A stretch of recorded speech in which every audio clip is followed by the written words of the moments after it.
பிரியமான அன்பு சகோதர சகோதரிகளே, ஆண்டவராக இயேசு கிறிஸ்து நாமத்தாலே நன்றிகளும் ஸ்தோத்திரங்களை ஏறெடுக்கிறோம்.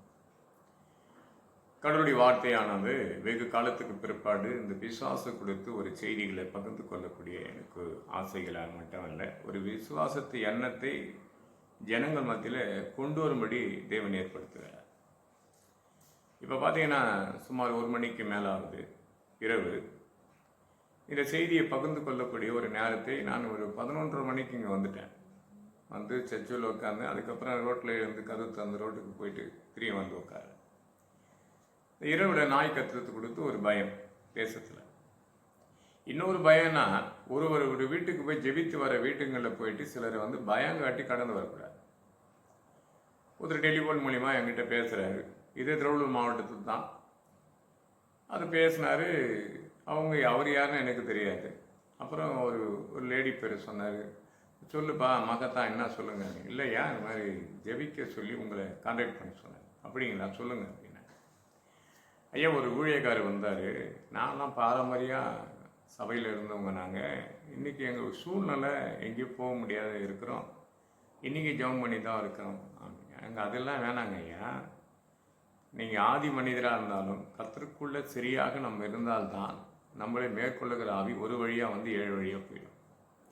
நீங்கள் அதை மட்டும் சொல்லுங்கன்னா, ஐயா இந்த மாதிரி இங்கே ஊழியக்காரர் வந்தார், வந்துட்டு ஜெபிச்சார், நல்லா ஜெபம் பண்ணார், முடிச்சுட்டு போகும்போது என்ன சொன்னார்னா அப்படின்னு சொல்லுங்கன்னு. என்ன சொன்னாருங்க சொல்லிட்டேன் நான் அப்படின்னு. உங்கள் வீட்டில் ஏதோ மாந்திரகம் இருக்குது, பிசாசு இருக்குதுன்னு சொன்னாரா அப்படின்னு. ஆமாம் ஐயா. சரி, என்னங்க அதுக்கு ஒன்றும் பிரச்சனை இல்லை அப்படின்னு. எனக்கு பிரச்சனை இல்லையா, நான் ஏதோ விசுவாசத்தில் இருக்கிறேன். மனைவி கொஞ்சம் பயப்படுறாங்க வீட்டுக்குள்ளே. என்னங்க அப்படி பண்ணிட்டாரு அவர். வீட்டில் வந்து ஜெபம் பண்ணுறேன்னு சொன்னார். பண்ணிட்டு போகப்படும் போது அவங்க தலைமையில் கையை வச்சு இப்படி. ஓகே அதெல்லாம் ஒன்றும் இல்லை ஐயா, விட்டுருங்க, பார்த்துக்கலாம். அவங்கக்கிட்ட ஃபோனை கொடுங்கன்னா அவங்கக்கிட்ட ஒரு 5 நிமிஷம் பேசுகிறேன். பேசிட்டு பிற்பாடு, இல்லை ஐயா எனக்கு பயமாக இருக்குது. அப்படி வருமா ஜெபம் பண்ணால் அவங்க அப்புறம் பேச ஆரம்பிச்சிட்டாங்க. சரிங்க. இப்படி இன்னொரு தம்பி இருக்கார். அவர் ஹைகோர்ட்டில் அட்வொகேட். அவர் தூக்கம் வரலன்னு சொல்லி ஒரு டைம் வழியில் பார்த்து பேசினாங்க. திருத்தெல்லாம் ஜெபிக்கிறேன். ஜெபிச்ச பிற்பாடு அவர் ஒரு டைம் சபைக்கு வராரு. அடுத்த நாள் அவங்க வீட்டுக்கு, அன்றைக்கி மாலையே வீட்டுக்கு போகிறேன், ஜெபிக்கிறேன். அடுத்த நாள்லாம் தூங்குறாரு. ஆனால் ஒருத்தர் கூட ஒரு ஊழியக்கார மாதிரி இருந்தார். அவர் என்ன பண்ணிட்டாரு, அவங்க வீட்டில் ஏதோ இருக்கிற மாதிரி சொல்லி அவரை பயம் காட்டியிருக்காரு. அவர் இந்த பக்கம் தென் மாவட்டத்துக்கார். அதுக்கப்புறம் அவர் என்கிட்ட ஃபோன் பண்ணார். தம்பி, உன்னை விட்டு பிரச்சனை தீர்ந்தது, மறுபடியும் இருக்குதுன்னு சொல்கிறதுக்கு கடவுள் பொறுப்பு கிடையாது, அது நானும் பொறுப்பு கிடையாது அப்படின்ட்டேன். ஐயா எனக்கு அது புரிஞ்சிச்சிங்க. நீங்கள் வந்த பிற்பாடு ஜெபிச்சிங்க. நீங்கள் அசால்ட்டாக எப்பவும் போல் வந்தீங்க, நின்னீங்க, முழங்கால் போட்டிங்க, ஜெபிச்சிங்க. நீங்கள் பாட்டு போகும்போது இப்போ இனிமேல் தூங்குவேன். நானும் நல்லா தான் தூங்கியிருக்கேன் ஐயா, எதுக்கு ஐயா அப்படின்னு. அதெல்லாம் ஒன்றே இல்லை, அதை பற்றி யோசிக்காது. இப்படி இது ஒரு காலத்தில் சென்னை பட்டணத்தில் இது மாதிரி விஷயம் நடந்தது.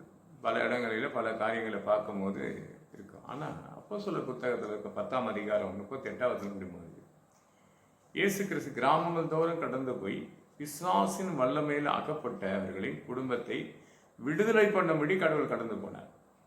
இது பைபிள். ஆனால் மனிதனுடைய பயத்தை கொண்டு வந்து பிசாசுக்கும் பயத்துக்கும் இருக்கிற காரியத்தை எப்படி சொல்லுதுன்னு தெரியல இல்லையா. ஒரு கொடுத்து பயம் கட்டப்பட்டு. அதுபோல் இன்னைக்கு ஒரு செய்தி வருது. இதுபோல் சோளிங்கர் பகுதியிலேருந்து ஒரு ஃபோன். அந்த ஃபோனை நான் அட்டன் பண்ண முடிச்சோம். அது ஒன்றுமே கிடையாது. அதை கொடுத்து ஏன் அங்கே அதிகமாக அங்கே செயல்படுத்துறீங்க அப்படின்னு சொல்லி அவங்கக்கிட்ட பேசும்போது, அப்போ அதுக்கப்புறம் அவன் என்ன பேசியிருப்பாருன்னு நான் சொல்ல வேண்டியது கிடையாது. ஏன்னா ஊழியக்கார குறை சொல்லி எனக்கு என்ன பிரயோஜனம், அது ஒன்றுமே கிடையாது. அதுக்கப்புறம் அவங்கக்கிட்ட ஒரு 15 நிமிஷம் பேசின பிற்பாடு அவங்க ஃப்ரீ ஆகிட்டாங்க, படுத்துட்டாங்க, நல்லா தூங்கியிருப்பாங்கன்னு நினைக்கிறேன். ஏன்னு சொல்கிறேன்னா, இன்றைக்கி கடைசி காலங்கள் நல்லா யோசிங்க. யாக்கோப்புக்கு விரோதமான மந்திரம் இல்லை, இஸ்ரவேலுக்கு விரோதமான குறி சொல்லும் கிடையாது. இது எண்ணாங்கத்தில் 23ஆம் அதிகாரம் 23ஆம் வசனத்தில் இருக்குதுங்க. ஏங்க இந்த வார்த்தை வந்தது கொஞ்சம் யோசிச்சு பாருங்கள். இந்த வார்த்தை வர காரணங்கள் என்ன? இந்த வார்த்தையை எல்லாரும் படிப்பாங்க இல்லையா, எல்லாரும் சொல்லுவாங்க, ஜெபிக்கும் போது சொல்லுவாங்க, யாக்கோப்புக்கு விரோதமான மந்திரம் இல்லை, இஸ்ரவேலுக்கு விரோதமான குறி சொல்லன்னு அப்படியே பாட புத்தகம் மாதிரி சொல்லுவாங்க. ஏங்க இந்த பிரச்சனை வந்தது? வெகு காலம் ஆச்சுங்க நான் பிசாசை பற்றி எடுக்கிறதே கிடையாதுங்க. இன்னைக்கு மனிதனுடைய மனநிலைமையை கொடுத்து மனம் திரும்பத்தை மட்டும்தான் போய்கின்னு இருக்கேன். ஆனால் நடுவில் ஒரு கதை போது நம்ம எதுக்காக கத்துற உணர்த்துறா தெரியலையா. நான் 10 மணிக்கு மேலே 11:30 மணிக்கு வந்து இங்கே உட்காந்து இன்றைக்கி 1 மணிக்கு மேலே ஆகுது. ஏன்னா அந்த யோசித்து கொஞ்சம் இன்றைக்கி படுத்துடலாம், நேற்று தான் செய்தி இப்போ தான் அனுப்பிச்சுமே சாயந்தரம் சொல்லிட்டு வசனத்தை அமைச்சிட்டு படுத்தலான்னு சொல்லி யோசிக்கிறவனுக்கு எழுப்புறாரு, தட்டி தட்டி எழுப்புறாரு. அதிகாலை நேரம் தட்டி தட்டி புதிய கிருபை கொடுக்குற தேவன். எனக்கு எவ்வளோ பலவீனம் இருந்தாலும் அவரை தட்டி எழுப்பப்பட்டார்னா உட்காந்து எழுந்து வந்து இருப்பேன். அதான் என் வேலை. அப்போ என்னவா இருக்கும்? எதுக்காக அந்த வார்த்தை வந்திருக்கும்? யாக்கோப்புக்கு விரோதமான மந்திரம் இல்லை, இஸ்ரவேலுக்கு விரோதமான குறி சொல்லு. என்ன காரணங்கள்? பாலான் ஒருவன் பிளேமா என்ற ஒரு தீர்க்கதரிசி என்று சொல்லி இஸ்ரவேல் மக்களை சபிக்கக்கூடிய ஒரு சூழ்நிலை ஏற்படுத்துவார். அவர் எடுக்கிற முயற்சியெல்லாம் அவர் பார்த்தா ஆடுகள் கூட மாடுகள் வாங்கி எத்தனை பலிபிடித்தை கட்டி இது பண்ணாலும் அந்த காரியம் வாய்க்க தேவன் அனுமதி கிடையாது. இஸ்ரவேல் ஜனங்களை சபிக்கக்கூடிய சூழ்நிலை தேவன் ஏற்படுத்தணும். இன்னைக்கு பார்த்துட்டு என்ன சபிச்சிட்டாங்க அப்படின்வாங்க சிலர் எல்லாம், தெரியுங்களா? ஆதியாகமம் 12ஆம் அதிகாரம் 3ஆம் வசனம் போது உன்னை சபிக்கின்றோர் நான் சபிப்பேன்னு இருக்கும் பைபிள். அப்போ நம்ம என்ன பண்ண, சபித்தை கொடுத்து யார் சபிக்கிறாங்கன்னு சாபத்தை உன்னை ஏற்படுத்தக்கூடிய எண்ணங்கள் நீ என்ன பண்ண யோசி. உன்னை நீ ஆராய்ந்து கொள்ளல. தன் பாவங்களை மறைக்கிற வாழையடி மாட்டான் அதிக்கு செய்ய விடுவன இறக்கம் பெறுவான். அப்போ நம்ம நிறைய தவறு அவங்க சபிக்கக்கூடிய சூழ்நிலை ஏற்படுத்தி கொடுக்கக்கூடாது. இன்னைக்கு வேறு நிறைய விஷயங்கள் நான் சொல்லிக்கிட்டு போகலாம் பிசாசு கொடுத்து. இந்த எண்ணங்கள் எதுக்கு உங்களுக்கு சொல்கிறேன், நான் யாக்கோப்புக்கு விரோதமாக மந்திரம் இல்லை, இஸ்ரவேலுக்கு விரோதமாக குறி சொல்ல கிடையாது. அப்போது இஸ்ரவேல் ஜனங்களை சபிக்க ஒருவனை ஆயத்தப்படுத்தி கொண்டே வரான். பாலன் என்று ஒருவன் ஆயத்தப்படுவன், பிளேமான் என்று ஒருவன் அதை பார்த்து எத்தனை முயற்சி எடுத்தாலும் அந்த முயற்சி தோல்வடைந்து தான் போகிறான். அப்போ அதில் 19ஆம் வசனம் படிக்கும் போது பொய் சொல்ல ஒரு மனுஷன் அல்ல, மனமாறு மனுஷபுத்திரன் அல்ல. அப்போ பொய் சொல்ல ஒரு மனுஷன் கிடையாது, மனமாறு மனுஷபுத்திரனும் கிடையாது. அப்போ கடவுள் தன்னுடைய காரியங்கள் என்ன, இஸ்ரவேலுக்கு விரோதமாக எந்த தவறும் சுட்டி காட்ட விரும்பலை. நீங்கள் 22 பட்சம் ரொம்ப நல்லா இருக்காங்க. அப்போ எந்த தவறு காண்பதில்லைன்றாரு ஆண்டவர். அப்போ அது காண்றது இல்லைன்னு சொல்லி தான் கடைசியாக முடிக்கிற. யாக்கோப்புக்கு விரோதமான மந்திரம் இல்லை, இஸ்ரவேலுக்கு விரோதம் குறி சொல்லலை. மறுபடியும் அந்த பாலன் என்று ஒருவன் எழுப்பி பிள்ளைமானுக்கு ரொம்ப தொடர்ந்து பயணிக்க விடும் போது அதில் எண்ணாங்க புத்தகத்தில் படிச்சிங்கன்னா ரொம்ப நல்லாயிருக்கும்.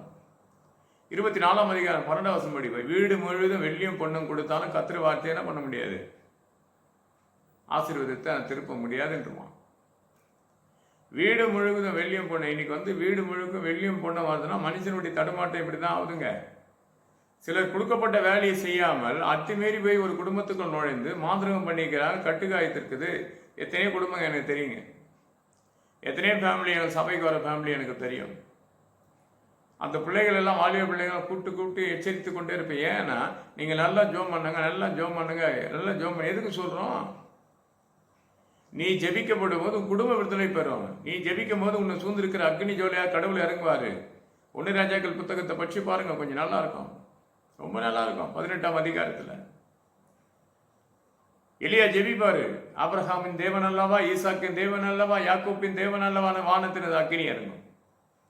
சொல்லணும் இல்லையா? நம்ம தான் சொல்றதே இல்லையே.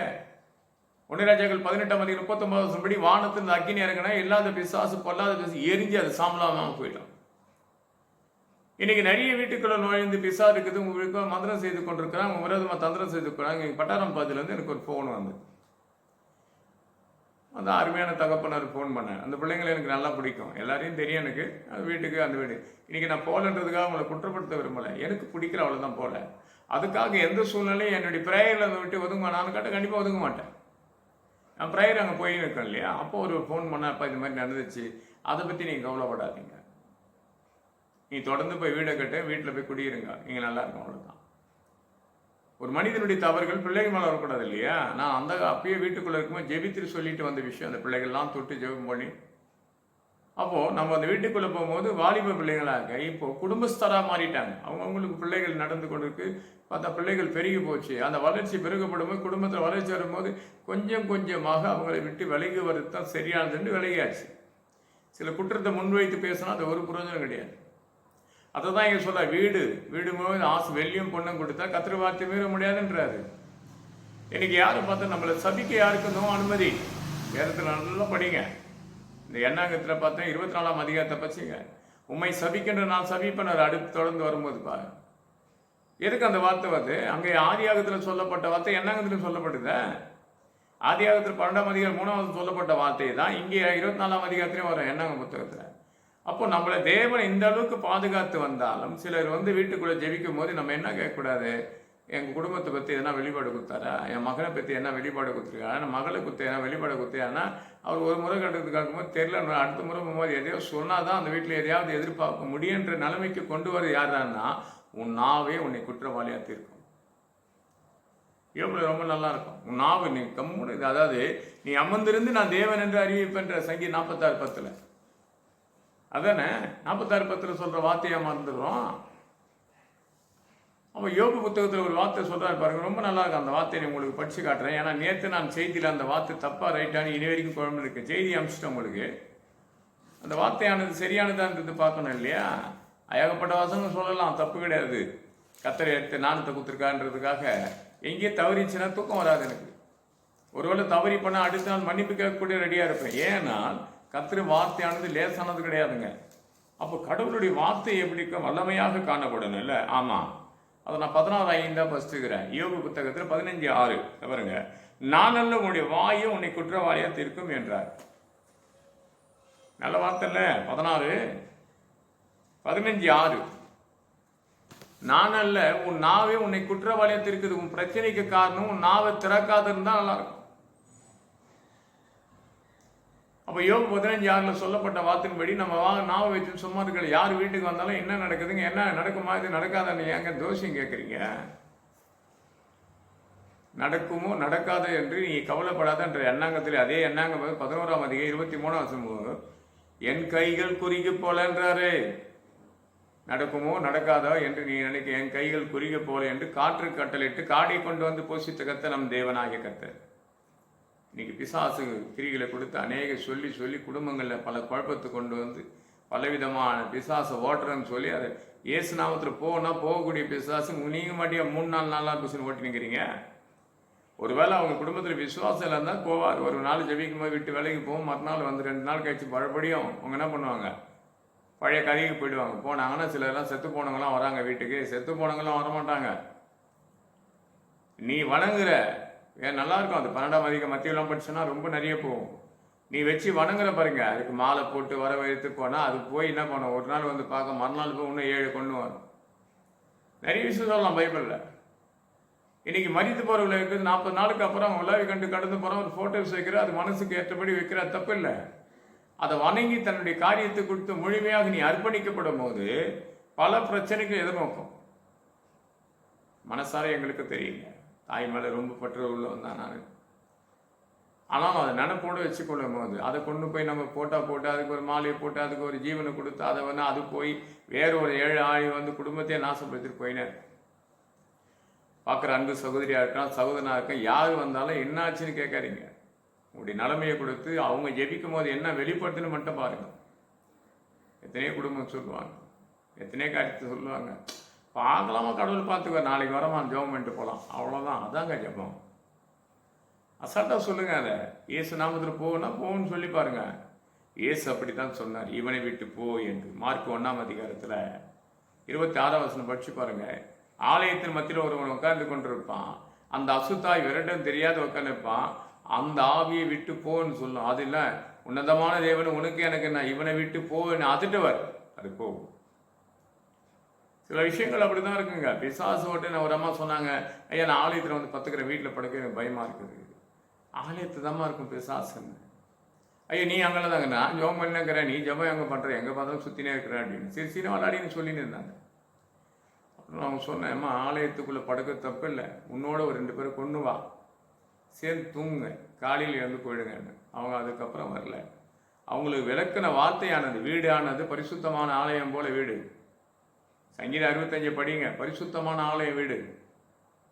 அந்த வீட்டுக்கு சங்கீதம் 21 படிங்க, 20 படிங்க, அதெல்லாம் பாருங்க. வீடு பரிசுத்தமான ஆலயம். வீட்டுக்கு வந்து முதல் ஆலயமே பரிசுத்த ஆலயன்றது வீடு தான். அந்த வீட்டை சுற்றி இருக்கிற எல்லா பிரச்சனையும் தீரணும்னா நீ முழங்கால் போட்டு இரவும் பகலும் ஜெபித்தால் அந்த வீட்டு வாசல் படி அனுமதி நோ.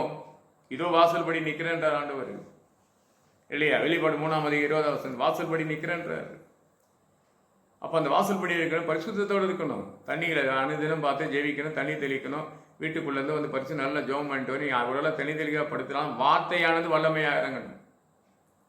எனக்கு எங்கள் விசுவாசி வீட்டுங்களில் சில வீட்டுங்களில் நான் எனக்கு கொஞ்சம் வருத்தப்படுவேன். ஏன்னா அந்த பிசாசுகிரி தன் பிள்ளைகள் மேலே ஏறிடுமான்னு சொல்லி ஒரு பயம்.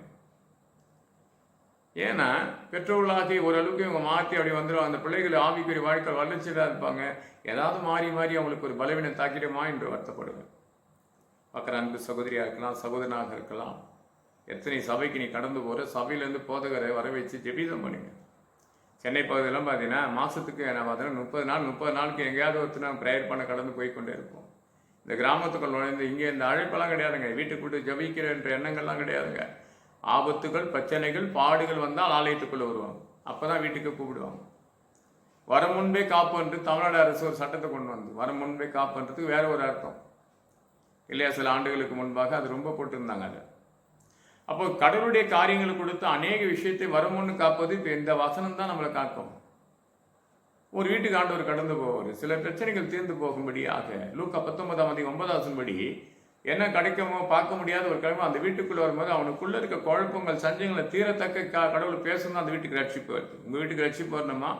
பலவிதமான போராட்டத்துக்கு காரணமாக கர்த்தருக்கு நாவையும் உன்னை குற்றவாளியை தீர்த்து கொண்டு பல விஷயத்துக்கு ஆசைப்பட்டு அர்ப்பணித்தால் பிசாசுகளில் பல கிரிகள் வீட்டுக்குள்ள வந்துடும். அந்த வீட்டுக்கு ரட்சிப்பு வந்தது. லேவியின் பிசாசு திருத்த ரொம்ப தேவன் கஷ்டப்படலையே இல்லையா? நீ பார்த்தீங்கன்னா மார்க் புத்தகத்தில் இருக்கோம், நல்லா 5ஆம் அதிகாரம் 8ஆம் வசனம் பார்த்தீங்கன்னா இந்த பிசாசு போகும்போது நான் பன்றிக்குள்ளே போகிறேன்னு சொல்லுவாங்க. பன்றி ஆயத்தப்படுத்தி அது செல்லும் போது லேவின் பிசாசு வெட்டும் போது மட்டும் திருவள்ளூர் மாவட்டத்தில் ஒரு மகள் கேட்டாங்க, லேவின் பிசாசு. நான் கேட்டேன் அந்த மகளை, லேவின் பிசாசு பிடிச்சது உண்மைதான். ஆமாம், என் பைபிளில் படிச்சிருக்கிறேன். அதை பிடித்தது எத்தனை பேரை? 1 பேரா, 2 பேரா, 3 பேரா, 4 பேரா? இது வரைக்கும் சொல்ல 4 வருஷம் ஆகும். அந்தம்மா யார் வந்தாலும் போதகர்களை கேள்வி கேட்பாங்க. ஏன்? அது ஒரு கெத்து இல்லையா? ஊழியக்காரங்களை எதெல்லாம் கேட்டு சொல்லாது போனால் பார்த்தா நான் சொன்ன வசந்து கேள முடியாது, யாராலையும் சொல்ல முடியாதுங்க. இந்த இருபுறம் கருக்குள்ள பட்டயத்தை ஒழுங்காக படித்துக்கிறவங்க மட்டுமே நாவை திறக்கப்படும். தேவன் அனுமதி இருந்தால் வீடுகளை புகழ்ந்து இவங்க தீர்க்க தரிசனமாக உரையப்பட்டு உங்கள் வீட்டுக்கு விரோதமாக இப்படி செய்யப்பட்டிருக்குது, கட்டப்பட்டிருக்குது, அந்த கட்டுகள் அவுக்கும்படியாக மத்திய 18 படியாக இந்த கட்டு நீ அவுக்குறன்னு சொல்லிப்பார், அந்த கட்டு அவுக்கப்படும். இந்த கட்டு நான் கட்டுறேன், ஆசீர்வாதமாக உன்னை கட்டுறேன்னு சொல்லிப்பாரு, அந்த கட்டு கட்டப்படும். மார்க் புத்தகத்தில் பாருங்க, 9ஆம் அதிகாரத்தில் படித்து பாருங்க, 23ஆம் வசனம். சிறு வயதிலிருந்து பல தடவை பாதிக்கப்பட்டு அவன் தண்ணீரிலையும் அக்கினியில் விழப்பட்ட ஒரு மனிதனை ஓட்ட முடியாது இருக்கும்போது நீ விசுவாசி கூடுமான ஆண்டவர் கேட்பாரு. ஆண்டவர் அதுக்கு ஒரு விஷயம் சொல்லுவான். அவன் என் அவிசுவாசம் நீங்கபடி எனக்கு உதவி செய்ய ஆண்டவர்னு சொல்லுவான். அப்போ அவன் வாழ்க்கையில் பிள்ளை கொடுத்திருந்து விசுவாசம் கிடையாதுங்க. அவிசுவம் நடக்குமோ நடக்காத இருந்த மனுஷனுடைய இதயத்தை கத்திர மாத்திர நீ விசுவாசிக்க கூடுமானா இந்த பொல்லாதாவி போகும். அப்போ அதட்டுறாரு இல்லையா? அது அதட்டுன விழுந்தது. பிள்ளை எடுத்து கொடுக்குறாங்க. அப்போ பிள்ளை எடுத்து இந்த பிசாசு எப்படி வரும்? யாரும் கேட்கல, கூடுகிற சீசரை கேட்குறாங்க. இந்த ஜாதி பிசாசு உபாசனா ஜபத்தினால் முடியும்னு 29ஆம் வசனம் சொல்லப்பட்டிருக்கும். பிசாசு ஓடுறது விசுவாசம் என்ற கேடகத்தை பிடிச்சு கொண்டிருக்கிறியா? வானமண்டலத்தில் பொல்லாத ஆவியில் போராட்டம் உண்டு. அதே வானமண்டல பொல்லாத பழைய ஏற்பாட்டின் வழியாக உன் பட்சமாக திருப்ப கூட கத்தர் பண்ணுவார். பார்க்குற அன்பு சகோதரியாக இருக்கலாம், சகோதரனாக இருக்கலாம், எந்த மந்திரத்துக்கும் பயப்படாது, எந்த பிசாசுக்கும் பயப்படாது. வாசல் படியிலும் வாசல் மேலே கைகளை வச்சு ஜெபித்துப்பாரு. கத்தாவே, என் மேல் நீ இறங்கினதுக்காக நன்றி அப்பா. இதோ எங்கள் வீட்டுக்கு உபாகம் 28:7 படி ஒரு வழியாக வந்திருக்கிற சத்துரு 7 வழியாக கடந்து போகணும். அதட்டி பாருங்க, ஒரே அதட்டு தான். இயேசு நாமத்தில் போய் என்று சொன்னாலும் கூறப்பட்டு நீ எப்படிப்பட்ட ஜபங்கள் ஜெபித்தாலும் சரி, விசுவாசம் என்ற கேடகத்தை பற்றி கொள்ளப்படும் போது தான். ஒரு லேவின் பிசாசு விரட்டடிக்க ரொம்ப அவர் ஃபாலோ பண்ணல. அவ்வளோ ஆவியில் விரட்டடிக்க ஃபாலோ பண்ணல. இரவு நேரத்தில் தன்னை காயப்படுத்தி விலங்குனால சங்கினால் கட்டப்பட்டு மலை பகுதியில் ஆடி பாடி அமக்கலம் பண்ணி தன்னை காயப்படுத்த மனிதனை விடுதலை பண்ண ஒருவர முடியல. அந்த தேசத்துக்குள்ள கடவுள் போன அது தெரிஞ்சு எதிர்பட்டு வந்து காலில் வை, உன்னதமான தேவனே உமக்கு எனக்கு என்ன ஆகுதுன்னு இவனை விட்டு போகணும் போது தான். அப்போதான் ஆண்டு நீ யாருன்னு கேட்குது. ஏராளமான பிசாசுன்றதுக்காக லேவின் பிசாசாக இருக்கிற நான் பன்றிக்குள்ளே கடந்து போகிறேன். இன்னி வரைக்கும் பன்றிகள் என்ன பண்ணாங்க? பலரை எதிர்பட்டாலும் போயிடுவாங்க. நாய்க்குட்டியை பார்த்தா போயிடுவாங்க. நாய்க்குட்டி வச்சுதான் மனுஷனுடைய இதயத்தில் என்ன இருக்குது? நாய்களை போல் தான் இருக்கிறான். நீ அப்போஸ்தலர் புத்தகத்தை படிச்சு பாருங்க, நல்லா இருக்கும். சங்கீத புத்தகம் 59 சங்கீதம் 6ஆம் வசனம் படிச்சு, நாய்களை போல ஊழறான் மனுஷன் உன்னை முன்னோட்டு பின்னாடி. போராமை ஞாபகம் இருக்கக்கூடாதுங்க. இன்னைக்கு மந்திரம் சூனி கட்டுக்கு மேலே இருந்து போராமை, இந்த கண் திஷ்டின்னுவாங்களோ அது போல பார்க்கும்போது நமக்கு ஒரு போராமை வந்துடும். நேற்று படித்த வேதத்தில் ஆதியாகமம் 30ஆம் அதிகாரம் 1 வசனத்தை பாருங்க. தன் கூட வந்த சகோதரி அன்னைக்கு யாக்கோபுக்கு அநேக பிள்ளைகளை பெற்றெடுத்து அங்கே பார்த்துட்ட இளையவளுக்கு குழந்தை கிடையாது. அவளுக்கு போராமை கண்டால் எனக்கு 30ஆம் அதிகாரம் முதல் வசனத்துல. அதுக்கப்புறம் தான் அவளுக்கு ஒரு யோசேப்பு என்று ஒரு மகன் பிறக்கப்படுகிறது. எப்போ போராமைக்கு பிற்பாடு அவள் இதயம் வேற மாதிரியே போகுதுன்னு சொல்லி கர்த்தர் மாற்றி அமைச்சு ஆசீர்வதிக்கிறார். எந்த இடத்துல பிசாசு அனுமதியே கிடையாது. இன்னைக்கு யோபை பத்தி பார்த்தீங்கன்னா பிசாசு வந்து நிற்குது, சுத்தி நிற்குது. அவன் சரிகிறதோட அனுமதி, அவன் ஜீவன் மேல கை வைக்க அனுமதி இல்லைன்றாரு. உன் ஜெபங்கள் சரியாக யோபை போல இருந்தால் உன்னை சுத்தி அவர் அக்னி மேலே இருந்து உன்னை காத்துக்கொள்வார். எப்போ பார்த்தாலும் சொல்றேன். இது கூட வச்சு இந்த செய்தி எடுத்துக்க மாட்டேங்க. ஒரு 2 பாஸ்டர்ஸ் கொடுத்து ஒரு சின்ன தப்பான ஒரு மெசேஜ் வந்தது. சில பாஸ்டர்ஸ்க்கும் அந்த தவறுகளை பண்றாங்க. எதுக்காக இதை பண்றாங்கன்னு தெரியல. வறுமையின் பின்கோடு அது மட்டும் தெரியும். தெரியுங்களா? ஊழியத்துக்கு என்று வந்துடுவாங்க, கஷ்டம், என்ன பண்ண முடியும்? எதையாவது ஜெபம் பண்ணும்போது எதையாவது சொல்லன்ற ஒரு ஏற்பாடு. இதான் உண்மை, பொய் கிடையாது. அதுக்கு தான் நாங்கள் நிறைய விஷயத்தை என் ஃப்ரெண்டு இருக்காரு சென்னையில் இருக்க, அவர்கிட்ட நான் ஃபோன் பண்ணினேன். இப்போ நான் ஏதாவது ஒரு வேலையை துவக்கணும். இன்னைக்கு என்னுடைய ரொம்ப நெருக்கமான சொந்தம் அந்த தம்பிக்கிட்ட நான் பேசுகிறேன். அவர் சொன்னார், தான் நம்ம வந்து நீ அங்கேருந்து வந்துரு, நம்ம ஒரு நாளைக்கு என்ன பண்ணலாம், போய் பார்த்துட்டு வரலாம், எல்லாத்தையும் கணக்கு எடுத்துகிட்டு வரலாம். அப்போ கடவுளுடைய காரியங்களை கொடுத்து யாருக்கிட்ட பகிர்ந்துருக்கலாம், நன்மைக்காக யாருக்கிட்டையும் பேசினாலே நம்ம ஊழியக்காராயிட்டவே நம்ம ஆண்டவர் இவ்வளோ உழைத்திருக்காத நம்ம ஏன் அவர்கிட்ட போகிறோம்? நான் கூப்பிட்டேன், சரியா அப்படின்னா கண்டிப்பாக வரேன், கிண்டி போயிட்டு வர வேண்டியதுக்கு போகலாம் அப்படின்ட்டேன். என் ஆண்டவராக இயேசு கிறிஸ்துனுடைய வழியை வாசலமாக இருக்கிறார். நமக்கு யார் வழிகாட்டுன்னு ஒரு எண்ணங்கள் வச்சிருப்பார், யார் மூலியமா இதை நிறைவேற்றி முடிப்பார், ஒரு காரியத்தை வைத்திருப்பாரு. எல்லாமே ஆண்டவராக இயேசு கிறிஸ்து அது காலத்துக்கு நேர்த்தியை செய்யக்கூடிய ஆண்டவர். அவசரப்பட்டு வர ஊழியக்காரங்கிட்ட இது என்ன இருக்குது, இது என்ன ஆச்சு, இந்த வீட்டில் இந்த பிள்ளை தூங்காதுக்கு, அவள் வாலிப பருவத்தில் அவள் தூங்காதுக்கு பல காரியம் இருக்கும். அவள் இளமை அவளை சாவடித்து கொண்டிருக்குது. அதை தான் 1 தீமோத்தேயுல இருக்கும் 4ஆம் அதிகாரம் 12ஆம் வசனத்தில் அழகா இருக்கும், படிச்சு பாருங்க. இளமையை கொடுத்து ஒருவர் அசட்டை பண்ணக்கூடாது பைபிள்ல. நீ வாலிபர்களாக்கா வாலிப சகோதரியா இருக்கலாம், உன் இளமையை கொடுத்து மற்றும் குற்றப்படுத்த அளவுக்கு நீ வைத்துக் கூடாது. உன்னோட உடை, பாவனங்கள், பேச்சுகள் எல்லாத்தையும் தூரத்திலிருந்து அலங்கரித்துக் கொண்டிருக்குது பிசாசு.